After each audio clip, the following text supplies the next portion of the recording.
அண்ணா வணக்கங்கண்ணே. வணக்கண்ணே. அண்ணா உங்கள் பேர் எந்த ஊருண்ணே? என் பேர் வந்து சூசை பிரின்ஸ், நாங்குநேரி தொகுதி கீழவப்பூர்ணி. இப்போ தமிழ்நாட்டில் நடக்கக்கூடிய இந்த அரசியல் மாற்றங்களை வந்து நீங்கள் கவனிச்சுட்டு இருக்கீங்களாண்ணா? ஆமாம், கவனிச்சு பார்த்துட்டு தான் இருக்கோம். இப்போ தமிழ்நாட்டில் 4 முனை போட்டி நிலவுது உங்களுக்கு தெரியும். அதாவது ஸ்டாலின், விஜய், எடப்பாடி, நாம் தமிழர் கட்சி ஒருங்கிணைப்பாளர் சீமானவர். இதில் வந்து யார் சிஎம் வந்தால் நல்லா இருக்கும்? உங்களுடைய ஓட்டுன்னா யாருக்குன்னா கொடுப்பீங்க? நான் அண்ணன் சீமானுக்கு தான் போடுவேன். என்ன காரணண்ணே? என்ன ஒரு புதிய மாற்றத்துக்கான அரசியலை அவர் தான் பேசிகிட்டு இருக்காரு. வேறு எல்லாருமே எப்போதுமே இருக்கிற அதே தான் பேசுகிறாங்க. இவர் வந்து ஒரு இயற்கை சார்ந்து பேசுறதுனால எங்களுக்கு பிடிச்சிருக்கு. அவங்க பேச்சு மட்டும்தான் செயல்பாடு இருக்குதானே? செயல்பாடும் இருக்குது. என்னெல்லாமே செஞ்சா இருக்காங்க. செயல்பாடுனா அண்ணனோட பேச்சு வந்து அவர் வந்து பேசுகிறாரு, ஆனால் அதை கேட்டு பல பேர் செயல்படுதாங்க.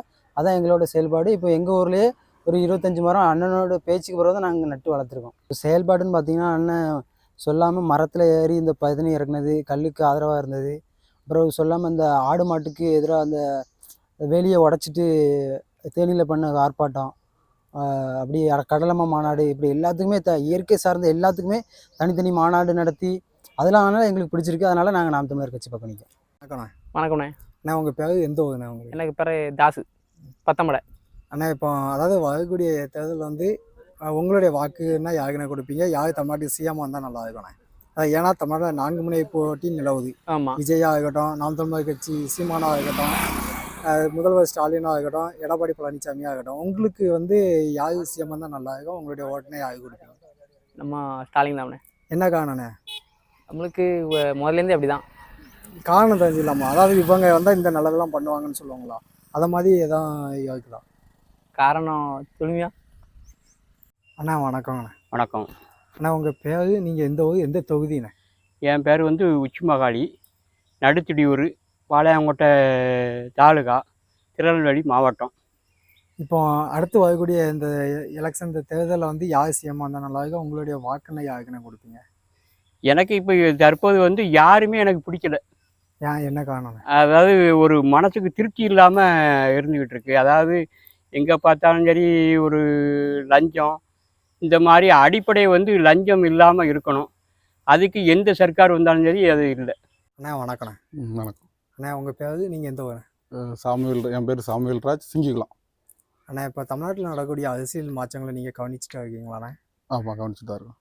அப்போ அதாவது வரக்கூடிய எலெக்ஷனில் வந்து யார் தமிழ்நாட்டில் சிஎம் வந்தால் நல்லா இருக்கும்? உங்களுடைய வாக்குன்னா நீங்கள் யாருக்குன்னு கொடுப்பீங்க? வருங்காலத்து இதில் ஆட்சியில் நாம் தமிழர் வந்தால் நல்லாயிருக்கும். எங்களோட வாக்கு நாம் தமிழருக்கு. என்ன காரணம்னா நாம் தமிழர் கட்சி? ஏன்னா ஏற்கனவே 4 முனை போட்டி நிலவுது. இப்போ திராவிட கட்சிகள், அதாவது டிஎம்கே, அதிமுக, புதுசாக விஜய் அவங்களும் உள்ள வந்தாங்க. இதில் எப்படி நாம் தமிழர் கட்சி வந்து வித்தியாசப்படுது? ஏன் நீங்கள் நாம் தமிழர் கட்சியை சொல்கிறீங்க? நாம் தமிழர் கட்சி சொல்கிற ஒவ்வொரு கருத்தும் நம்ம இயற்கையோடு சேர்ந்து எல்லா திட்டமும் அவங்க இயற்கையாக அழியாதபடி நல்லபடியாக சொல்கிறாங்க. அதனால் நாம் தமிழர் கட்சி என்னோட விருப்பம். இயற்கை அழியாத மாதிரினா என்ன மாதிரினா? இதில் நம்ம இயற்கை சம்மந்தப்பட்ட தொழில், இயற்கை மூலமாக ஒரு கம்பெனி ஆரம்பிக்கணும்னா அதை சார்ந்த தொழில், அப்படி அது மூலமாக இப்படி ஒரு இயற்கை பாதிக்காத அளவு அவங்கள சொல்கிற ஒவ்வொரு கொள்கையும் இருக்குது. அண்ணா வணக்கண்ணே. வணக்கம்ண்ணா. வணக்கம் அண்ணா. இப்போ உங்கள் தொகுதியோடைய வேட்பாளர், அதாவது ரூபி மனோகரன் எம்பி வந்து ராபர்ட் போஸ். ஆமாம், ராபர்ட். உங்களோட செயல்பாடு வந்து உங்களுக்கு போதுமானதாக? மக்கள் மத்தியில் எப்படின்னா மக்களுக்கு தேவையான வசதிகளை செஞ்சு கொடுக்காங்களா? அவர் செஞ்சு கொடுக்காருன்னா அந்த அளவுக்கு எங்களுக்கு திருப்தி இல்லை. இப்போ லாஸ்ட் டைம் இப்போ தான் வந்து ரோடு இதெல்லாம் சரி பண்ணி போட்டிருக்காங்க. ஒரு 3-4 வருஷமா ரொம்ப ரோடு வந்து ரொம்ப போக்குவரத்து வசதிக்கே ஒரு சரியில்லாத அளவுக்கு ரோடு இருந்தது. இப்போ ஒரு 2 மாதத்துக்கு முன்னாடி தான் அதை சரி பண்ணி கொடுத்துருக்காங்க. இப்போ நீங்கள் இயற்கை விவசாயம் பண்ணுறதா சொன்னீங்க. ஆமாம், வேளாண்மை ப்ளஸ் கால்நடை வளர்ப்பு. இப்போ இதே தத்துவத்தை வந்து தமிழ்நாட்டில் ஒரு அரசியல் கட்சி வந்து கையில் எடுத்தாருக்கு. அது என்னன்னு தகுமான? அது நாம் தமிழர் எடுத்திருக்காங்க. கொள்கை எல்லாம் கரெக்டான விஷயம்தான். மக்கள் அதுக்கு அங்கீகாரம் கொடுத்து அதுக்கு ஒரு நல்ல ஒரு சப்போர்ட் பண்ணணும். அது சரியான தத்துவம் தானே? சரியான கொள்கை தான். கொள்கை கோட்பாடு எல்லாம் கரெக்டானதான். மக்கள் இதுக்கு உடன்பாடு கொடுத்து முழு முயற்சியோட சப்போர்ட் பண்ண மாட்டுக்காங்க. அதான் அவங்களோட ஓட்டு சதவீதம் குறைவதற்கு ஒரு மெயின் காரணம். சொல்லுங்கண்ணே. ஆனால் உங்கள் பேர் நீங்கள் என்ன தொழில்னு பார்க்குறீங்க? பேர் இசைக்கினே. எங்களுக்கு ஆடு மாடு தான் தொழில். இப்போ உங்கள் தொழிலில் வந்து நீங்கள் பார்க்கக்கூடிய கஷ்டம்னா என்னென்ன பார்க்குறீங்க? கஷ்டம்னு என்ன, நாங்கள் ஆகும்போது வெயில் மழை எல்லாத்தையும் நாங்கள் எல்லாம் கண்ட்ரோல் பண்ணி போவோம். என்ன செய்ய, எங்கள் தொழில் அதுதான். எதுனாலும் ஒரு நம்ம ஊரில் நினச்சாலும் போக முடியாது. ரொம்ப கஷ்டங்கள் நினச்ச உடனே எங்கேயும் போக முடியாது. ரொம்ப ஒரு கஷ்டமான தொழில் தான். ஒரு ஆள் வந்து ஒப்படைச்சா தான் நாங்கள் வெளியே போக முடியும். இந்த தொழில் நம்ம லீவ் போட்டு போகலாம், இது போக முடியாது. லீவே போட முடியாது எங்களுக்கு. ஏதாவது ஒரு ஆள் வந்தால் தான் நாங்கள் வெளியே போக முடியும். எந்த ஊர்னா உங்களுக்கு? ஊர் ஸ்ரீவரம் கேட்குறோம். இப்போ உங்கள் தொழிலில் வந்து அரசு வேலையாக மாற்றி தந்தால் நீங்கள் அதனால் எப்படின்னு பார்க்குறீங்க? அரசு வேலை எங்கள் தொழில் தான் நல்லாயிருக்கும். இல்லை, இப்போ புதுசாக தமிழக அரசியலில் வந்து நாம் தமிழர் கட்சி ஒருங்கிணைப்பாளர் சீமான் அவர்கள் வந்து சொல்லியிருக்காங்க. ஆமாம், அதாவது ஆடு மாடு வளர்க்குறத வந்து அரசு பணியாக மாற்றி தான் சொல்லியிருக்காங்க. வந்தாலும் நல்லது தான்.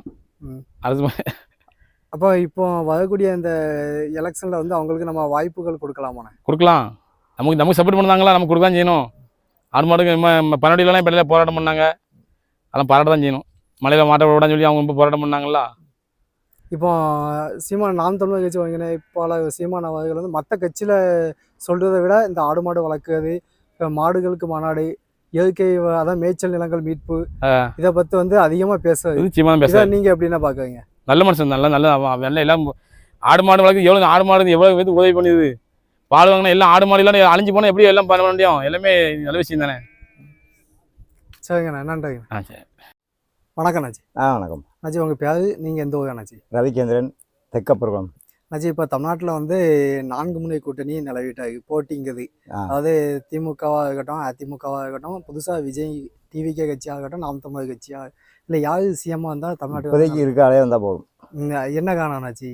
அவள் நல்லா செய்தாளே. இதுக்கு மாதிரி என்ன செய்யணும் மக்களுக்கு? இப்போ சில போராட்டங்கள்லாம் நடக்கிறது இல்லை, அதாவது அரசு ஊழியர்கள் போராட்டம். எவ்வளோதான் போராட்டம் பண்ணாலும், எவ்வளோதான் ஒரு நல்ல கட்சியாக இருந்தாலும் போராட்டம் நடந்துக்கிட்டே தான் இருக்கும். இதை நம்ம ஒன்றும் செய்ய முடியாது. நம்ம வீட்டுக்குள்ளேயே நம்மளால சமாளிக்க முடியல. தாத்தா வணக்கம். வணக்கம் தாத்தா, உங்கள் பேர் என்ன? நீங்கள் எந்த ஊர், என்ன தொழில்? பேர் வந்து ஊர் வந்து நடுத்திரியூர், பேர் ஊய்க்காட்டன். என்ன தொழில் தாத்தா பார்க்குறீங்க? ஆடு வச்சுருக்கோம், ஒரு 150 ஆடு வச்சுருக்கோம். விவசாயம் வேளாண்மை தான். ஆமாம், அதுவும் உண்டு, ரெண்டும் உண்டு. இப்போ இங்கே ஆடுகள் வந்து மேய்க்கிறதுக்கெல்லாம் காடுகள்லாம் மாதிரிலாம் இல்லை. காடுகள்லாம் பெரம்போக்கு நிலங்கள், இந்த மாதிரி ஆற்று பெரம்போக்கு, நதி பெரம்போக்கெல்லாம் எல்லாமே அவங்கவுங்க பாட்டில் வேலையை போட்டாங்க. இப்போ ஆடு மாடு மேய்க்கிறதுக்கெல்லாம் கஷ்டமாக இருக்குது. ரொம்ப காடு கரையில் ஆடப்பட்டு போச்சு. ஆடு மாடுகளும் நோய்களும் ரொம்ப ஏற்படுது. இதனால் கொஞ்சம் கஷ்டமாக இருக்குது. அதான் இப்போ இந்த காலகட்டத்தில் வந்து அதாவது இந்த மேய்ச்சல் நிலங்களை மீட்டு தரதாகவும் இந்த வேளாண்மையை சார்ந்து அதாவது ஆடு மாடு வளர்க்குறத வந்து அரசு பணியாகவும் மாற்றிதான்னு ஒரு அரசியல் தலைவர் வந்து மக்கள்கிட்ட வாக்குறுதி கொடுத்தாங்க. யாரும் தகுமா? யாருன்னு உங்களுக்கு தகுமா தெரியல. அதான் நாம் தமிழர் கட்சியில் வந்து சீமான் அவர்கள் வந்து இந்த மேய்ச்சல் நிலங்களை வந்து மக்களுக்கு நான் மீட்டு கொடுப்பேன், ஆடு மாடு வளர்க்குறத வந்து அரசு பணி ஆக்குவேன்னு சொல்லியிருக்காங்க. அதை நீங்கள் எப்படி தாத்தா பார்க்குறீங்க? அது நல்ல விஷயம் தானா? அது நல்ல விஷயந்தான். அதை நல்ல செய்து கொடுங்க, நல்ல விஷயந்தான். இப்போ பெரம்போக்கு நிலங்களெல்லாம் வேலையை அடித்து போடுதாங்க எல்லாம். இது இப்போ ஒரு பல பேர் பிழைக்கிற இடத்த ஒரு அவசிக்கிட்டு இருக்கிறான் கட்டியெல்லாம். அப்படி இருப்பதனால அதெல்லாம் நீங்கள் இது பண்ணி கொடுங்க, நல்ல நன்மை செய்யுங்க. இப்போ அடுத்து வரக்கூடிய தேர்தல் வந்து யார் தமிழ்நாட்டுக்கு முதல்வராக வந்தால் நல்லா இருக்கும்? உங்களுக்கு ஆடு மாடு வளர்க்குறதுக்கு வந்து நல்ல அது யார் வந்தாலும் அவங்க வாரவங்களை கணிச்சா தான் சொல்ல முடியும்.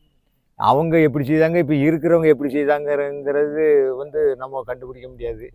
அவங்க எப்படி வாரவங்களை பார்த்தா தான் இவராது பரவாயில்ல அவர் மோசம்னு சொல்லலாம், இல்லை அவர் பரவாயில்ல இவர் மோசம்னு சொல்லலாம்.